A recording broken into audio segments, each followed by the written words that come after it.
आज हम एक नया टॉपिक शुरू करने वाले हैं। जैन धर्म। शानदार टॉपिक है, क्वेश्चन आते ही हैं हर एग्जाम के अंदर। पहले हम बात करेंगे जैन धर्म के बारे में, उसके 24 तीर्थंकरों के बारे में, और फिर हम जैन धर्म की शिक्षाएं। ठीक है, 24 तीर्थंकर पढ़ लेंगे, 1 से लेकर 24 है तीर्थंकर, उनके कौन से क्वेश्चन बनते हैं। फिर जैन धर्म की शिक्षाएं कौन सी थी। फिर जैन धर्म के जो संप्रदाय हैं अलग अलग, उन पे बात करेंगे। फिर हम बात करेंगे जैन धर्म के साहित्यों पर। फिर कोई भी अन्य महत्वपूर्ण तथ्य होगा जैन धर्म का, वो ले लेंगे। तो चलो शुरुआत करते हैं। जैन धर्म बड़ा टॉपिक है, ढंग से एक एक चीज को समझना। जैन धर्म, अगर मैं जैन धर्म की बात करूं तो जैन धर्म को कई उपनामों से भी जाना जाता है। जैन धर्म के कई उपनाम हैं। जैन धर्म को तीर्थंकर भी कहा जाता है, और ये जैन धर्म का सबसे पुराना नाम है, तीर्थंकर। जैन धर्म का सबसे प्राचीन नाम कौन सा था? तीर्थंकर था। जैन धर्म को और भी नामों से जाना जाता है। यापनीय, यापनीय भी जैन धर्म ही है। ठीक है, निग्रंथ, निग्रंथ नाम जैन धर्म का पड़ा था। ये 23वें तीर्थंकर जो पार्श्वनाथ हुए थे उस समय। श्वेतपट, जो सफेद वस्त्र पहनते थे, श्वेतांबर, उनके कारण से। कुरुचक, तो ये तीर्थंकर, ये सबसे प्राचीन नाम है। जैन धर्म का जो सबसे प्राचीन नाम है वो है तीर्थंकर। यापनीय, निग्रंथ, ये बहुत पूछा जाता है। तीर्थंकर, ये निग्रंथ खूब पूछा जाता है। श्वेतपट, कुरुचक, ये जैन धर्म के ही नाम है। बात है तीर्थंकर। ये तीर्थंकर वर्ड का अर्थ क्या होता है? तीर्थंकर का अर्थ क्या होता है? तो ये तीर्थंकर जो बना हुआ है वो दो वर्डों से मिलकर बना हुआ है। तीर्थ प्लस कर, दो वर्डों से मिलकर बना हुआ है। तीर्थ मतलब जो नियम बनाता है, जो उपनियम बनाता है, जिन नियमों को फॉलो कर कर मानकर इस संसार सागर से मोक्ष की प्राप्ति हो जाती है, वो तीर्थंकर कहलाता है, तीर्थ कहलाता है। वो नियम होते हैं ना, उन नियमों को तीर्थ कहते हैं। और कर मतलब बनाने वाला। आपको पता है हिंदू धर्म के अंदर, सनातन धर्म के अंदर कहते हैं कि तीर्थ यात्रा कर लोगे तो आप इस संसार सागर से मुक्ति पा जाओगे, ये हो जाएगी, मुक्ति हो जाएगी। तो जो तीर्थ यात्रा होती है, उसी प्रकार से तीर्थ का अर्थ भी यही है कि वो नियम, वो उपनियम जिनको मानकर इस संसार सागर से, भव सागर से पार कर सकते हैं, इस भव सागर, संसार सागर को पार कर सकते हैं, मोक्ष की प्राप्ति हो सकती है। वो नियम, वह उपनियम जिनको मानकर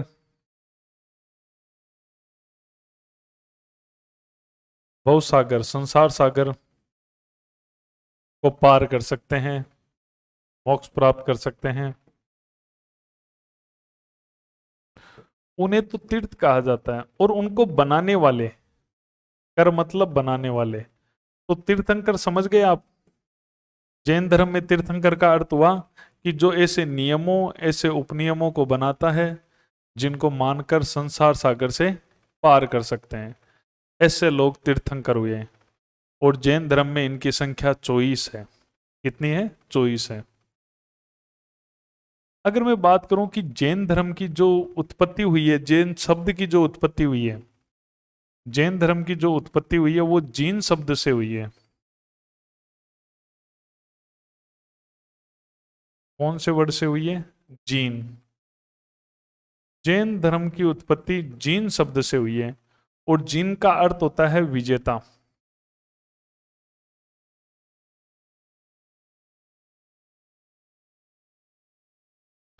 जैन धर्म की उत्पत्ति जीन से हुई है, जिसका अर्थ है विजेता।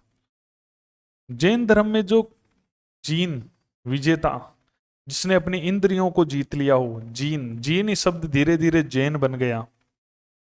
तो जैन एक ही है।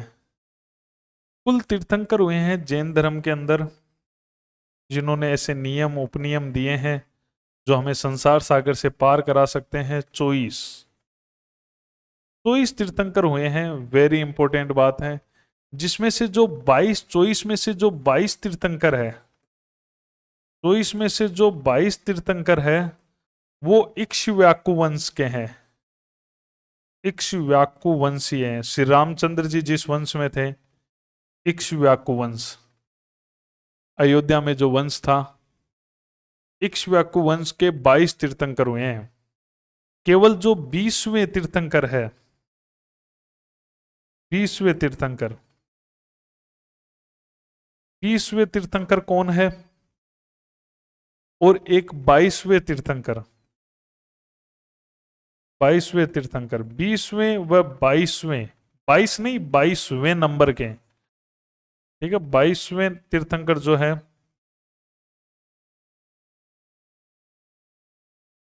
20वें तीर्थंकर कौन है? मुनि सुवर्त। कौन है? मुनि सुवर्त। और 22वें तीर्थंकर कौन है? नेमिनाथ। नेमिनाथ 22वें तीर्थंकर है। ये दोनों ही इक्ष्वाकु वंश के नहीं है। ये कौन से वंश के हैं? ये हरिवंशी है। तो बहुत ही शानदार तथ्य अपने सामने है कि 24 तीर्थंकर जैनियों में हुए हैं, जिसमें से जो 22 तीर्थंकर है वो इक्ष्वाकु वंशी है। 22 तीर्थंकर, दो बच गए 24 में से। जो 20वें नंबर के हैं मुनि सुवर्त, और जो 22वें नंबर के हैं नेमिनाथ, वो हरिवंशी है। अब देखो, मैं आपको एक सारणी बनाने वाला हूं जो एक बहुत ही इंपॉर्टेंट रहने वाली है। इसको थोड़ा सा समझो सारणी को। एक तरफ लिखूंगा मैं तीर्थंकर, ठीक है, तो यहां अपनी लिस्ट आएगी, वो तीर्थंकर की लिस्ट आएगी, ठीक है। एक तरफ लिखूंगा मैं इन तीर्थंकरों के प्रतीक चिन्ह। जो 24 तीर्थंकर हैं, उन 24 तीर्थंकरों के प्रतीक चिन्ह, उनका जन्म, जो मेन मेन का बताऊंगा वही याद करना है, जिनका जन्म बताऊंगा वही याद करना है। फिर उनका निर्वाण, निर्वाण कहाँ प्राप्त हुआ उनको? निर्वाण मतलब मोक्ष, ठीक है, मोक्ष।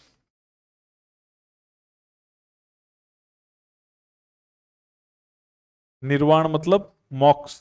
उसके अलावा उनसे रिलेटेड जो वृक्ष है, उनसे संबंधित वृक्ष, ठीक है, वो ध्यान में रखना है। उसके अलावा उपासक,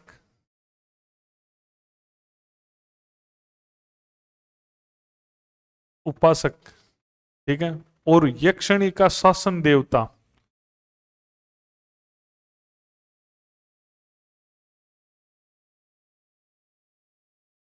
देखो, इसमें मैं जिनके बताऊंगा वो याद कर लेना, और उनमें भी मोस्ट बताऊंगा। देखो, वैसे मोस्ट बताने वाला हूं, लेकिन जैसे आप कोई और एग्जाम दो तो उसमें काम में आ जाए, जैसे यूजीसी नेट का एग्जाम दो उसमें काम में आ जाए, तो उसमें मैं आपको थोड़ा सा ज्यादा बता रहा हूँ। पूरे भी नहीं बताऊंगा, पूरे याद होते हैं क्या इतने? आप तो मोस्ट मोस्ट वाले याद कर लोगे तो ही बहुत है। लेकिन जन्म जिनका बता दूं और मोक्ष जिनका बता दूं वो याद करना ही है। प्रतीक याद करना है, जन्म याद करना है, मोक्ष याद करना है। वृक्ष, उपासक और यक्षिणी का शासन देवता याद हो तो ठीक है, नहीं हो तो और बढ़िया है। तो ये चीज है।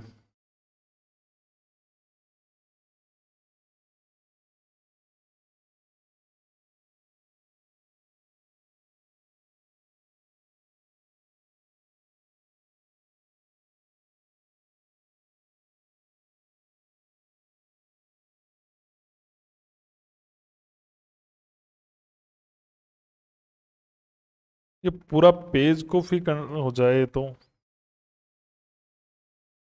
अगले पेज में काम में आ जाए।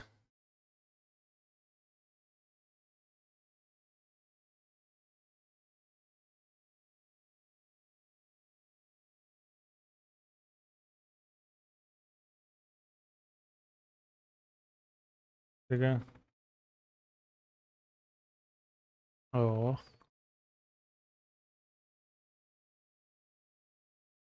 एरा।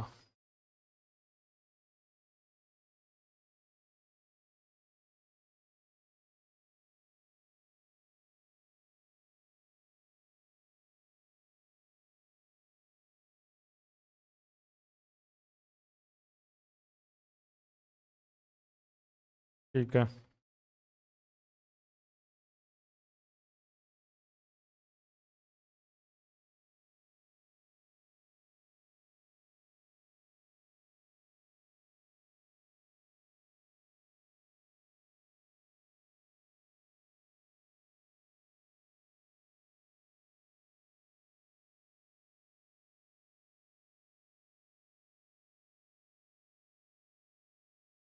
ठीक है।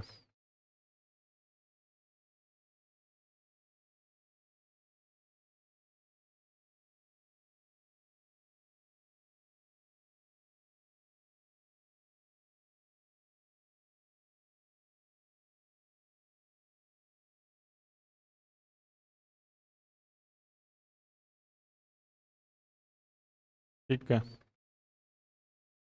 2 3 4 5 6 6 12। एक पेज और ले लेते हैं।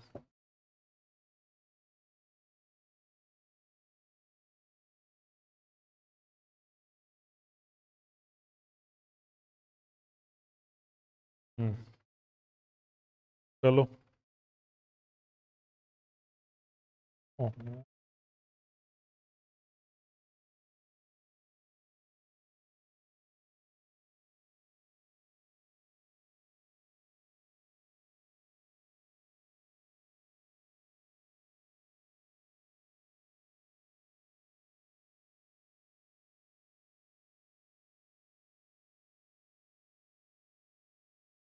चलो, इनमें देखो, आपको जो मैं ये बताऊंगा प्रतीक सभी चॉइस के बताऊंगा।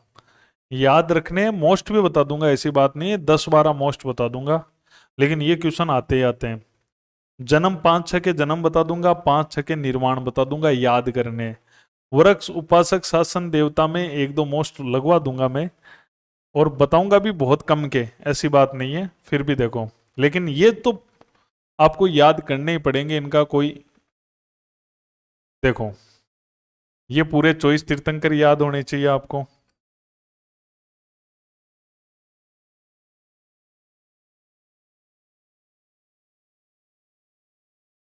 24 तीर्थंकर याद होने चाहिए, वेरी इंपॉर्टेंट है। 24 के 24 प्रतीक याद होने चाहिए, जन्म याद होना चाहिए और निर्वाण याद होना चाहिए, ये तो सबका याद होना चाहिए।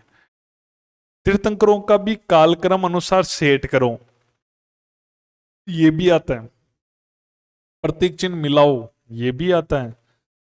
देखो, इसके लिए आप ट्रिक बना लेना। पहले हुए हैं ऋषभ देव। पहले तीर्थंकर का क्या नाम है? ऋषभ देव। दूसरे हुए हैं अजीतनाथ। अजीत नाथ। और जो तीसरे तीर्थंकर हुए हैं वो है संभवनाथ।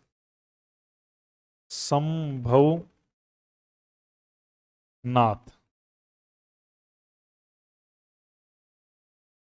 संभवनाथ। तीसरे तीर्थंकर, ये तीन तो वेरी इंपॉर्टेंट ही है, ऊपर वाले तीन तो। चौथे हुए हैं अभिनंदन नाथ। अभिनंदन नाथ। और जो पांचवें तीर्थंकर हुए हैं वो इंपॉर्टेंट है, सुमतिनाथ। पांचवें बड़े, राजस्थान में मंदिर है बहुत फेमस इनका, बीकानेर के अंदर, घी से बना हुआ मंदिर। सुमतिनाथ का भांडासर के जैन मंदिर भी कहा जाता है उनको। पद्म प्रभु। ये, इनमें से देखो सब मोस्ट है वैसे तो, लेकिन शुरू के 5 6 तो सीधा याद होना चाहिए आपको। ठीक है, वैसे ऋषभ देव, ये कर्म के लिए तो सभी मोस्ट है भाई। देखो ऐसे तो मैं कोई स्पेशल। ठीक है ये। और अब अपन बात करते हैं, तो सबसे पहले ऋषभ देव की बात करते हैं। प्रतीक सबके याद रखना है, ऋषभ और वर्षभ नाम मिलते जुलते हैं। ऋषभ और वर्षभ। वर्षभ मतलब होता है बेल। तो ऋषभ और वर्षभ इनका प्रतीक चिन्ह है। अजितनाथ का जो प्रतीक चिन्ह है वो है गज। गज मतलब सब जानते हो तुम लोग, हाथी भी लिखा सकता है एग्जाम में। संभवनाथ का अश्व। अश्व की जगह क्या लिखा सकता है, ये लिखाने की मुझे जरूरत नहीं है फिर भी लिखा रहा हूं, ये अश्व घोड़ा ही तो होता है, चाहे घोड़ा लिखा दूं, ठीक है। अभिनंदन जो नाथ है उसका बंदर है। क्या है, बंदर। और जो सुमति नाथ है उसका चकवा है, चकवा। सुमतिनाथ का चकवा या क्रोंच भी कहा गया है इसको, क्रोंच। चकवा या क्रोंच ये किसका है, सुमतिनाथ का। और पद्म प्रभु के नाम से ही पता चल रहा है पद्म है। पद्म मतलब कमल, कमल को ही तो कहते हैं पद्म। तो ये इनके प्रतीक चिन्ह है। जन्म देखो, ऋषभ देव जो थे इक्ष्वाकु वंश के हैं और इनका जन्म तो अयोध्या में ही हुआ था। श्री रामचंद्र जी का भी इक्ष्वाकु वंश में अयोध्या में हुआ था, ऋषभ देव। और जो संभवनाथ है, अयोध्या, कलर चेंज करता हूं मैं, बढ़िया लगेगा।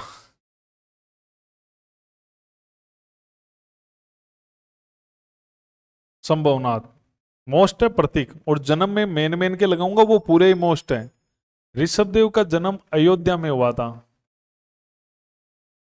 अयोध्या में। और अजीतनाथ का याद नहीं करना है। संभवनाथ का श्रावस्ती में हुआ था। कहां हुआ था, श्रावस्ती में, याद कर लेना। अभिनंदनाथ का याद नहीं करना है। सुमतिनाथ का देख लेना, काकंदी में, ऊपर लगा दिए, पूरे मोस्ट है ये। काकंदी के अंदर जन्म हुआ है। और पद्म प्रभु का जो जन्म हुआ है वो प्रभास गिरी में हुआ है। कहाँ हुआ है, प्रभास गिरी। कई बार प्रभास गिरी नहीं लिखा आता वर्ड, प्रभास गिरी की जगह कौन सा वर्ड लिखा जाता है, पबोसा। जो इनकी लैंग्वेज है, जो संस्कृत से बिगड़कर बनी है, मिलती जुलती, पबोसा। इनकी जो लैंग्वेज है वो लैंग्वेज है प्राकृत, जो संस्कृत से ही बिगड़कर मिली है। और अगर ये नहीं आए, ये कौशाम्बी के पास है, तो एग्जामिनर कौशाम्बी भी दे सकता है, कौशाम्बी। पद्म प्रभु का जन्म कौशाम्बी में हुआ। कौशाम्बी में जगह का नाम है प्रभास गिरी या पबोसा। तो ये आपको याद रखना है। निर्वाण की बात करूं मैं, तो निर्वाण एक दो के ध्यान रख लेना। जो ऋषभ देव हैं उनका निर्वाण अष्टपद, कैलाश पर्वत में, अष्टपद।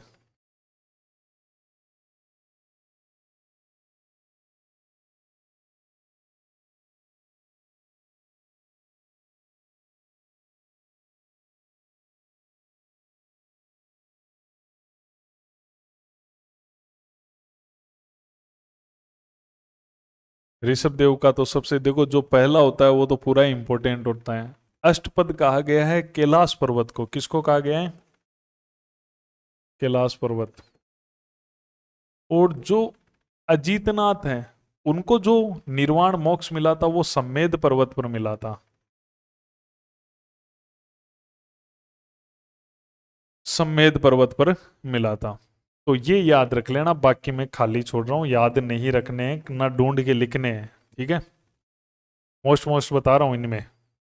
अब ये वृक्ष वगैरह ये भी बता देता हूं, ठीक है। पहले के तो ऋषभ देव है इसलिए सब कुछ याद होना चाहिए, सीधी सी गणित है। ऋषभ देव पहला है तो सब कुछ, इसका तो वृक्ष भी याद होना चाहिए। इनके लिए जो प्रतीक चिन्ह माना गया है वो वृक्ष कौन सा है, वो है नेगोद। कौन सा है, नेगोद।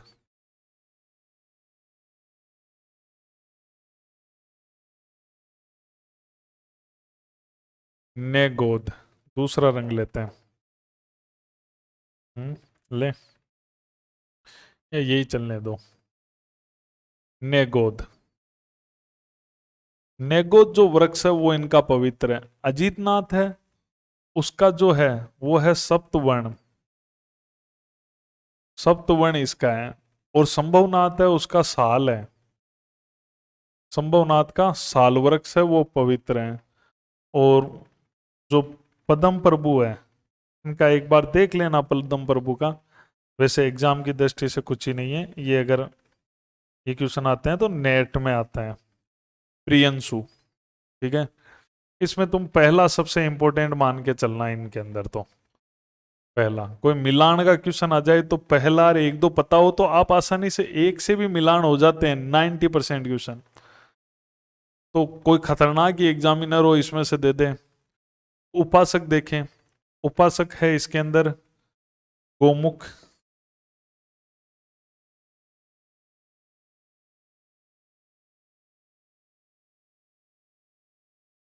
इसका उपासक गोमुख है। इसका तो पूरा ध्यान रखना है क्योंकि पहला है ना, इसलिए गोमुख। इसका उपासक महायज्ञ है। जो दूसरे हैं अजीतनाथ उनके, और तीसरे जो संभवनाथ हैं उनके उपासक त्रिभुज, त्रिभुज। और ये जो पद्मनाभ, पद्म प्रभु है, इनका है कुसुम। इसमें भी कोई खास बात नहीं है। यक्षिणी का शासन देवता, ये कोई जबरदस्त एग्जाम हो तो पूछ लेते हैं, तो शुरू वाला तो ध्यान रखना, चक्रेश्वरी, चक्रेश्वरी।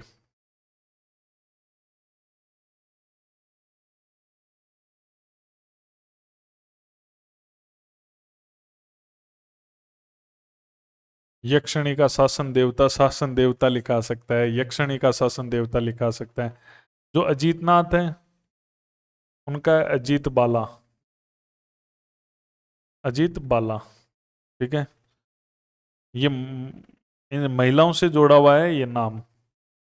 और जो संभवनाथ है उनका है सुरित्री, सुरित्री, सुरित्री। और जो पदम प्रभु है उनका है श्यामा, ठीक है। ये ध्यान में रखना आपको। अभी आगे चर्चा करेंगे, एक बार देख लो। 6 हो गए, पद्म प्रभु छठे हो गए। ये पूरे क्रम पूछ लिए जाते हैं इनके।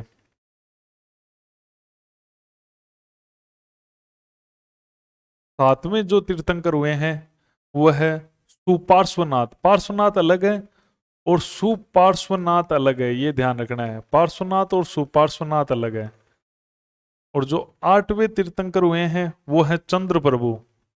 चंद्र प्रभु का तुम लोग बता सकते हो क्या कि राजस्थान में इनका प्रसिद्ध मंदिर कहाँ है? जैसे मैंने अभी आपको 5वें सुमतीनाथ का प्रसिद्ध मंदिर बताया था, बीकानेर के भांडासर के घी से बने मंदिर, क्वेश्चन आते हैं। 8वां जो तीर्थंकर है राजस्थान में एक बहुत फेमस मंदिर है, एग्जाम में क्वेश्चन आते हैं, भगवान चंद्र प्रभु का मंदिर तिजारा, तिजारा के अंदर है। 8वें तीर्थंकर है चंद्र प्रभु। 9वें तीर्थंकर है पुष्पदत्त, पुष्पदत्त। और जो 10वें तीर्थंकर है उनका नाम है शीतलनाथ, शीतलनाथ, ठीक है।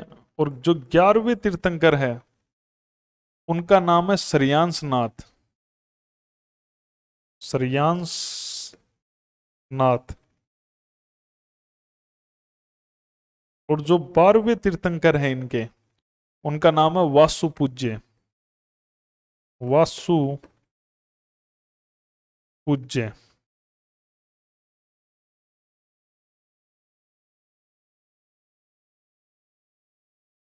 वासु पूज्य,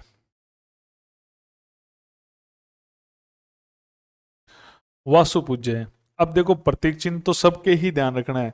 सुपार्श्वनाथ का सह से सुपार्श्वनाथ है स्वास्तिक, इनका प्रतीक चिन्ह स्वास्तिक है। और चंद्र प्रभु का नाम से ही पता चल रहा है, सह से ये हो गया चंद्र प्रभु, चंद्र मतलब इनका आधा चांद है, अर्ध चंद्र इनका प्रतीक चिन्ह है। पुष्पदत्त, पुष्प पर मकर बैठा है, ऐसे ध्यान रख लो। मकर मतलब मगरमच्छ होता है, ठीक है। शीतलनाथ श्रीवत्स, शीतल हो जाता है। श्रीफल याद रख लो, श्रीफल पीने पर आदमी शीतल हो जाता है, ऐसे याद रख सकते हो। श्रेयांश नाथ, इसका जो श्रेयांश नाथ का है वो है खंडक। खंडक किसे कहते हैं? खंडक कहते हैं गेंडा को, गेंडा को कहते हैं खंडक, वो इनका है।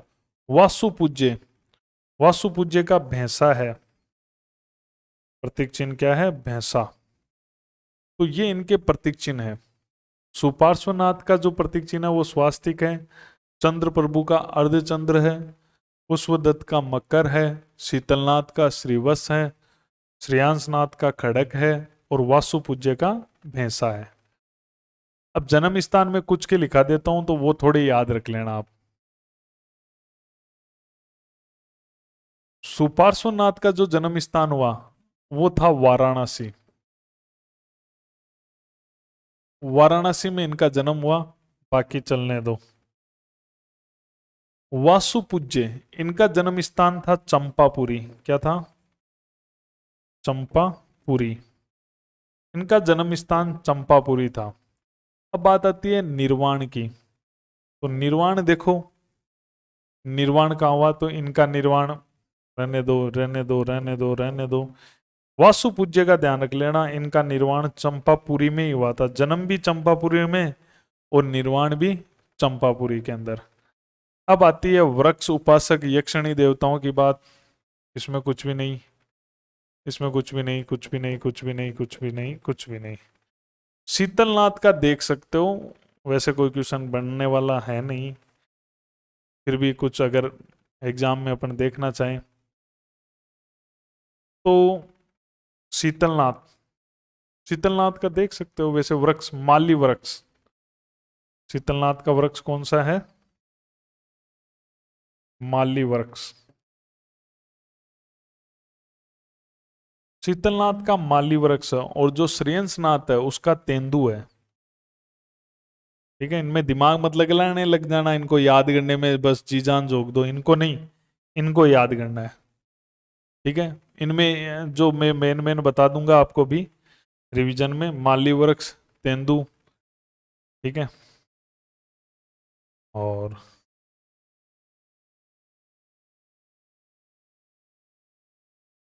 अगर अपन शीतलनाथ का देखें तो माली वृक्ष है, और इनका जो उपासक है ब्रह्मा, और इनका है कुमार, ब्रह्मा और कुमार।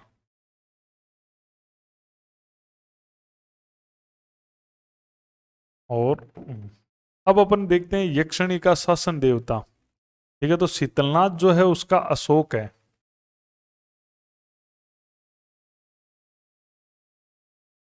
शासन देवता क्या है, अशोक है। मिलान के क्वेश्चन आ सकते हैं। और श्रेयांश जो नाथ है उसका चंद है, तो इस प्रकार से ये हो गए। अभी रिवीजन में देखेंगे। 13 नंबर देखो, तीर्थंकर, 14, 15, 16, 17, 18, 13वें तीर्थंकर इनके जो हुए हैं वो हुए हैं, 13 तक ले लिए। ठीक है, 13वें हुए हैं विमलनाथ, 13वें तीर्थंकर विमलनाथ हुए हैं, प्रतीक मिलान करवा सकते हैं। 14वें हुए हैं अनंतनाथ, और जो 15वें हुए हैं उनका नाम है धर्मनाथ, धर्मनाथ। और जो 16वें तीर्थंकर हुए हैं उनका नाम है शांतिनाथ। ये तो बहुत पूछा जाता है कि शांतिनाथ जो है ना, वेरी इंपॉर्टेंट क्वेश्चन है शांतिनाथ, इनका खूब क्वेश्चन आता है।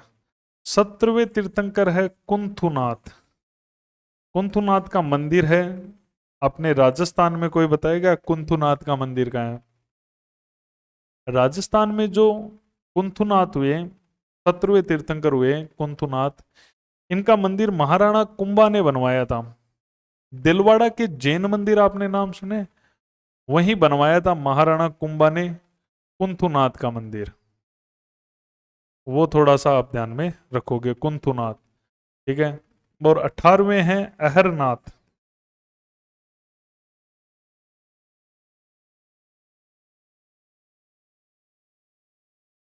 तो विमलनाथ, विमलनाथ का जो प्रतीक चिन्ह है, प्रतीक चिन्ह सबके बताऊंगा मैं, वैसे विमल वैसे वराहा, अभ्यास करना है तुम्हें। अनंतनाथ, अनंतनाथ का है बाज, बाज को वैसे सही कहा जाता है,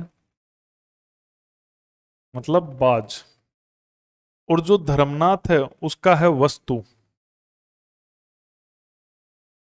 और जो शांतिनाथ है, शांतिनाथ का शांति का ही है हिरण जंगल में। कुंथुनाथ है, उनका है छाग। कुंथुनाथ का छाग है, छाग मतलब क्या होता है, छाग मतलब होता है बकरा। कुंथुनाथ का छाग है बकरा। और अरनाथ है, उनका है नंदीवर्त, मत्स्य, मछली, या इसे नाम दिया गया है नंदीवर्त। नंदीवर्त मछली का ही नाम है, नंदीवर्त। ठीक है, ये हो गया। जन्म की बात करें तो विमलनाथ का जो जन्म हुआ है वो हुआ है कपिलपुर में। विमलनाथ का जन्म कहाँ हुआ है, कपिलपुर में। और जो धर्मनाथ है उनका जन्म हुआ है रत्नापुर में। कहाँ हुआ है, रत्नापुर में जन्म हुआ है। जन्म स्थान मिलान करवा लेंगे। शांतिनाथ वेरी इंपॉर्टेंट है, इनका जन्म हस्तिनापुर में हुआ है। शांतिनाथ के मैंने वेरी इंपॉर्टेंट लगा भी दिया है, ये बहुत पूछा जाता है, तो ये थोड़ा ध्यान में रखना। निर्वाण की बात करें तो निर्वाण इनमें से किसी का ही नहीं देखना है। आ जाओ वृक्ष पे। अगर इनमें वृक्षों की बात करें तो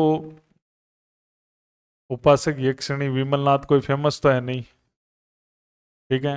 अनंतनाथ, इसका भी कोई फेमस नहीं है।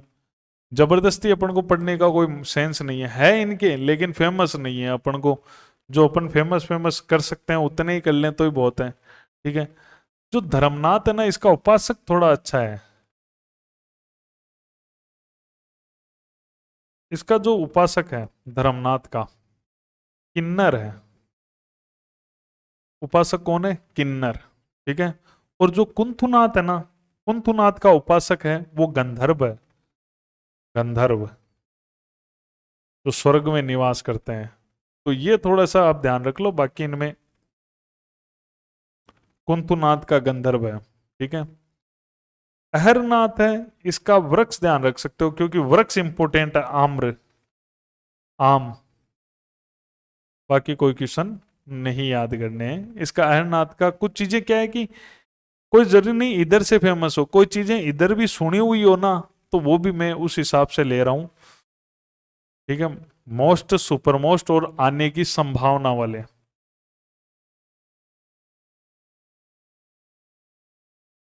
ये अपने वो तरीका काम आ गया तो सब लिखे हुए अपन को मिल गए, ठीक है। तो काफी अपना समय बच गया।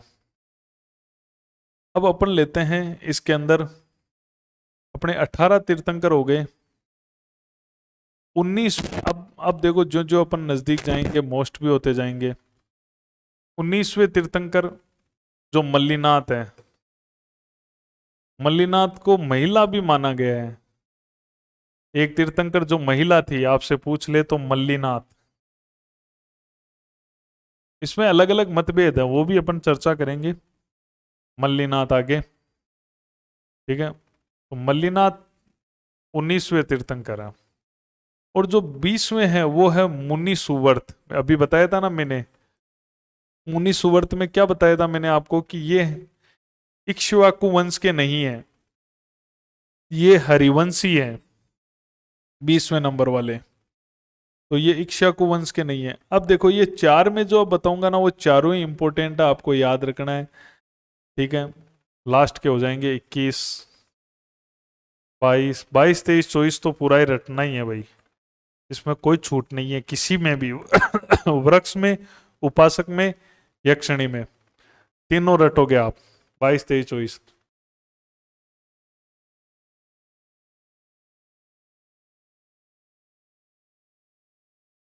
होश लगा दिए हैं तो तीनों को रटना है।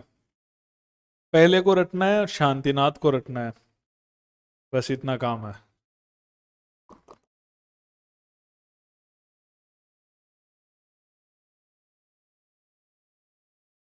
वृक्ष उपासक ये ज्यादा याद ना होना, यक्षणीर। तो आपको यही करना है, ऊपर का एक और नीचे के चार, तीन, ये रट लेना, काम हो जाएगा आपका। स्मार्ट स्टडी यही है। मुनि सुवर्त, लेकिन इनके सबके ये तो प्रतीक जन्म निर्वाण तो सबके याद करने में, केवल वृक्ष उपासक और यक्षिणी में छूट दे रहा हूं आपको। नमीनाथ,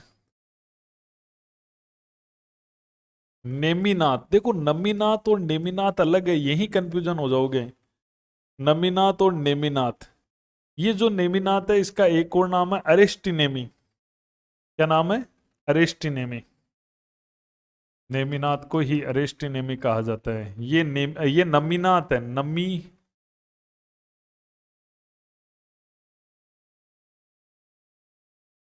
ये नमीनाथ है और ये है नेमीनाथ। इसका दूसरा नाम है अरिस्टिनेमी।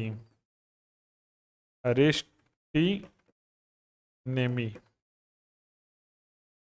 अरिस्टिनेमी नेमिनाथ का नाम है।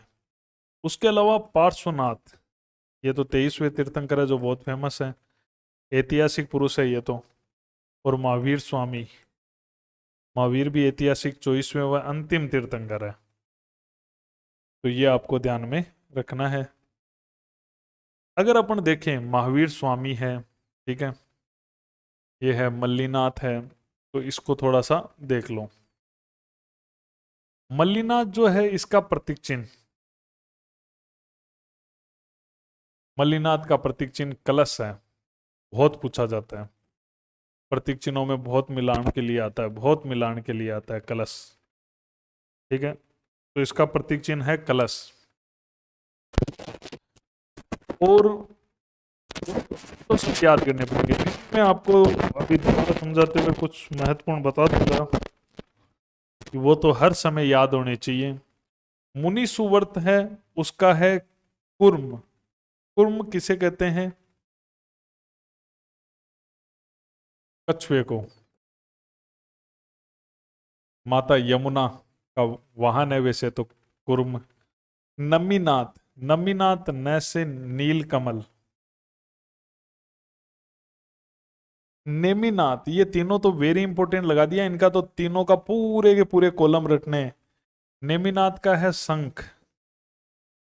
और पार्श्वनाथ, पार्श्वनाथ का है सर्प। पार्श्व मतलब क्या होता है? पार्श्व का मतलब ही सर्प होता है, जो पार्श्व डालकर बैठता है घुमाकर। महावीर, महावीर कौन होता है? जंगल में सिंह है, तो महावीर स्वामी शेर, सिंह हो गया इनका। ये थोड़ा सा आपको ध्यान में रखना है। अब बात करते हैं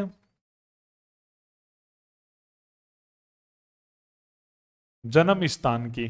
जो मल्लीनाथ है, मल्लीनाथ का जन्म मिथिला में हुआ था। कहाँ हुआ था? मिथिला में।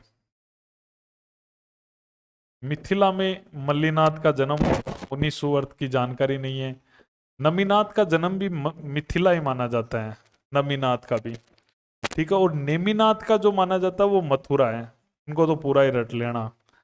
और जो पार्श्वनाथ है ये तो ऐतिहासिक है, इनकी पूरी ऐतिहासिक जानकारी मिलती है। ये काशी में इनका जन्म हुआ था।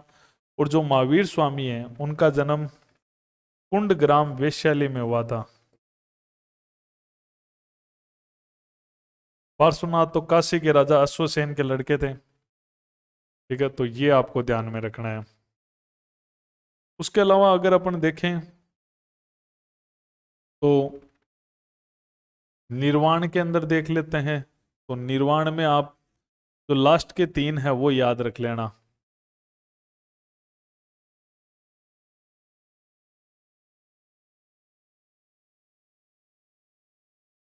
देखो नेमिनाथ लास्ट में तीन है, तो इनका ध्यान रखना है। इनका जो निर्वाण हुआ है वो उज्जयंत में हुआ है, उज्जयंत। और पार्श्वनाथ का जो हुआ है वो सम्मेद पर्वत पर हुआ है, सम्मेद शिखर पर हुआ है। सम्मेद पर्वत या सम्मेद शिखर। और महावीर स्वामी का निर्वाण जानते हो, पावापुरी में हुआ है इनका। जब हिस्ट्री पढ़ेंगे अभी इनकी पावापुरी में। अब अपन बात करते हैं वृक्ष की बात, कि किस में कौन सा वृक्ष है, ठीक है। तो आप अंतिम तीन के भी ध्यान रख सकते हो, लेकिन मल्लीनाथ थोड़ा फेमस है तो इसका थोड़ा सा मैं आपको बता देता हूँ।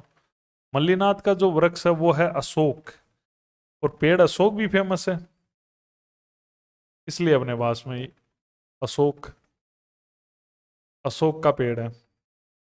और अगर मैं बात करूं इनके देवता की, जो है यक्षिणी का जो शासन देवता है वो कौन है?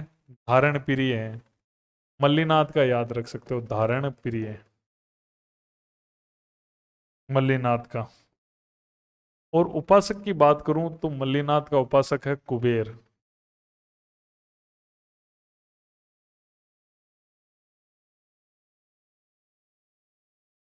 देखो, मल्लीनाथ का अशोक है, उपासक कुबेर। ये वर्ड कुबेर फेमस है, इसलिए मैंने इसका लिखवाया है। ठीक है। और तो जो नमीनाथ है, जो 20वें है नमीनाथ, इनका जो वृक्ष है वो है वकुल। कौन सा है? वकुल वृक्ष। और जो अरेष्टि नेमी है, या जो नेमिनाथ है, उनका गोमेद है, वो क्या, सॉरी, वकुल हो गया, उनका है मेषशृंग। कौन सा है?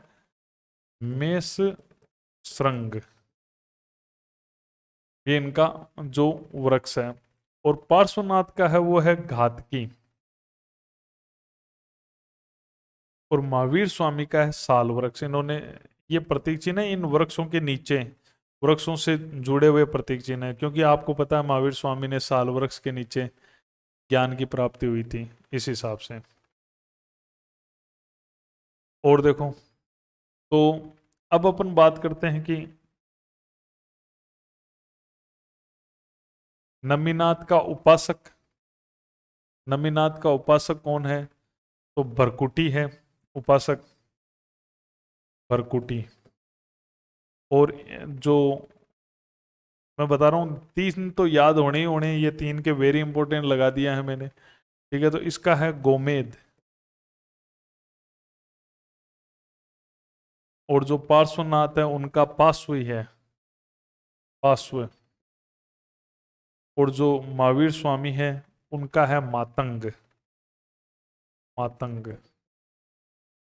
अब बात करते हैं यक्षिणी का जो शासन देवता है उनकी। तो नमीनाथ का जो है, नमीनाथ का है गंधारी, ये नमीनाथ का है। और नेमिनाथ का है वो अंबिका है। और जो पार्श्वनाथ का है वो पद्मावती है, पद्मावती।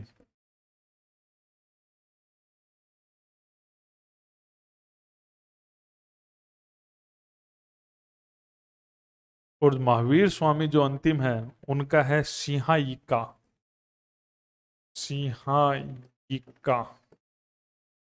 अब ये हमने एक बार के चॉइस पर ये बातें कर ली, एक जो सबके तो नाम, चॉइस के नाम। अब आप कहोगे क्वेश्चन कैसे आते हैं सर? तो चॉइस नाम याद होनी चाहिए, उनका कालक्रम पूछा जाता है, कालक्रम का क्वेश्चन आएगा। एक आएगा प्रतीक चिन्ह मिलान करवाओ, किसका कौन सा प्रतीक चिन्ह है। और जन्म स्थान और मोक्ष तो आने ही आने हैं, जो मैंने बहुत कम के बताए हैं, वो सब याद होने हैं। और ये इनके आने में भी अगर कोई आता है ना, तो यक्षिणी का शासन देवता मिलान करवा लेते हैं। ज्यादा नहीं तो नीचे के तीन, नेमिनाथ, पार्श्वनाथ, महावीर, और ऊपर का एक तो याद होना ही होना चाहिए इन सब में, वृक्ष में, उपासक में, और शासन देवता के अंदर। जितने में आप मिलान करा दोगे कोई बड़ी दिक्कत नहीं आने वाली। तो अब अपन देखते हैं,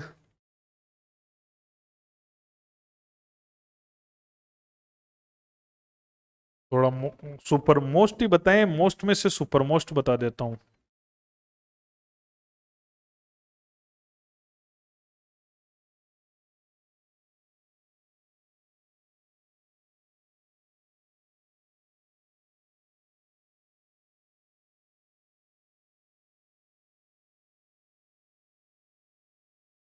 देखो, जैन धर्म, जैन धर्म का जो उपनाम है वो है तीर्थंकर, यापनीय है, निग्रंथ, श्वेतपट, कुरुचक। तीर्थंकर इसका सबसे पुराना नाम है। बाकी जैन धर्म को यापनीय, निग्रंथ, श्वेतपट कह दो, कुरुचक कह दो, तीर्थ का मतलब है वो नियम, वो उपनियम जिनको मानकर भव सागर को पार कर सकते हैं। और ये बनाने वाला जो होता है वो तीर्थकर, तीर्थंकर हो गया। जैन धर्म की उत्पत्ति किस वर्ड से हुई है? जीन से। जीन का अर्थ होता है विजेता। कुल तीर्थंकर कितने हुए हैं? 24। 22 तीर्थंकर कौन से वंश के हुए हैं? इक्ष्वाकु वंश के। 2 तीर्थंकर इक्ष्वाकु वंश के नहीं हुए हैं, वो हरिवंशी है। 20वें तीर्थंकर और 22वें तीर्थंकर। 20वें तीर्थंकर मुनि सुवर्त और 22वें तीर्थंकर नेमिनाथ। अब देखो, मैंने आपको यहां क्या क्या बताया है। तीर्थंकरों के प्रतीक, जन्म, मोक्ष, वृक्ष, उपासक और यक्षिणी का शासन देवता। तो इस तीर्थंकरों के नाम पता होने चाहिए। ऋषभ देव, अजीतनाथ, संभवनाथ, अभिनंदनाथ, सुमतिनाथ, पदम प्रभु। अब इनमें वो तो देखो, इनमें तो मैंने आपको बता दिया है कि नंबर 1 के मोस्ट याद रख लेना, ठीक है सभी, ठीक है नंबर 1 के। और याद रखना चाहो तो 2 का भी पूरा याद कर सकते हो, है ना। 1 और 2 का याद कर सकते हो आप पूरा। और फिर बीच में एक तुम है ना इसको देख सकते हो, शांतिनाथ को, इसका देख सकते हो, ये 2। यहाँ और तो कुछ नहीं है। यहाँ पे आप थोड़ा बहुत मल्लीनाथ को देख सकते हो ना। फिर लास्ट के 3 देख लेना। बाकी जन्म मरण तो और प्रतीक चिन्ह तो किसी का भी आ सकता है। फिर भी ज्यादा जो आते हैं ना वो शुरू के 3, लास्ट के 4। जैसे ऋषभ का वृषभ बन गया, अजीत, गज, गज हाथी को कोई जीत नहीं सकता, घोड़े को जीतना भी असंभव है। अभिनंदन, नंदन, नंदन में अभिनंदन मान लो, ऐसे मान लो अभिनंदन करना, स्वागत करना। तो बंदर होता है वो मदारी नचाता है, वैसे ही वो बंदर भी स्वागत कर सकता है। कैसे जोड़ना है इनको? पदम पर सुमतिनाथ का चकवा है, ठीक है। तो कैसे भी याद करोगे आप इनको, ठीक है। कोई भी कहानी बना लो ताकि इससे हमेशा याद रहे। मैंने तरीका बता दिया आपको।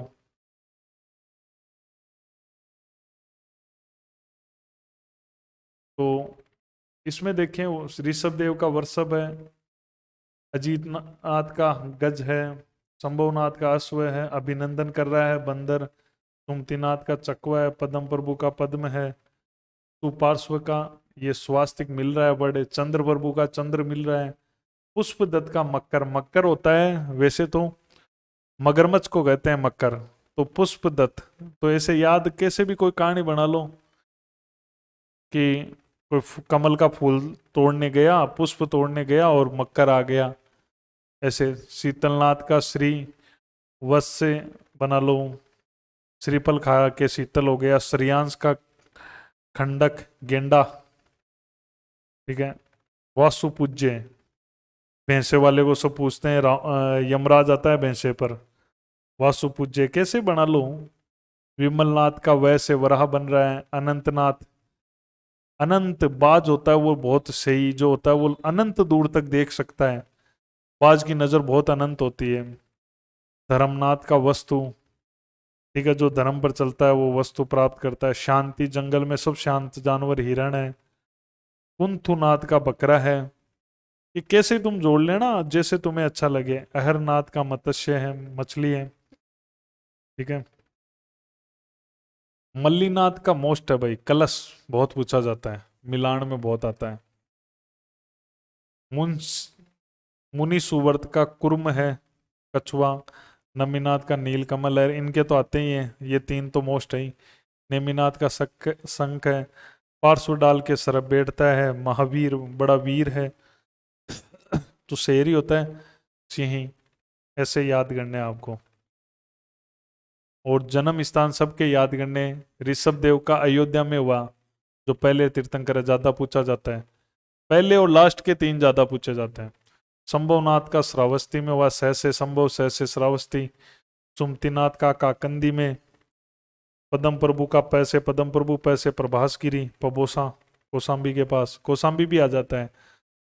सुपार्श्वनाथ का वाराणसी में। वासु पूज्य का चंपापुरी में। विमलनाथ का कपिलपुर में, धर्मनाथ का रत्नापुर में, शांतिनाथ का हस्तिनापुर थोड़ा देख लेना क्योंकि हस्तिनापुर एक प्रसिद्ध जगह है। मल्लीनाथ का मिथिला में, नमीनाथ का मिथिला में, नेमीनाथ, ये तीन तो याद करने, मथुरा, पार्श्वनाथ काशी, महावीर स्वामी, ठीक है, इनका कुंडल ग्राम वैशाली में।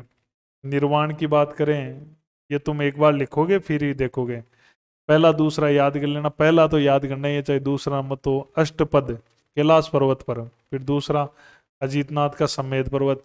23वें तीर्थंकर पार्श्वनाथ को भी सम्मत पर्वत पर ही मिला था। श्री वासुपूज्य का चंपापुरी,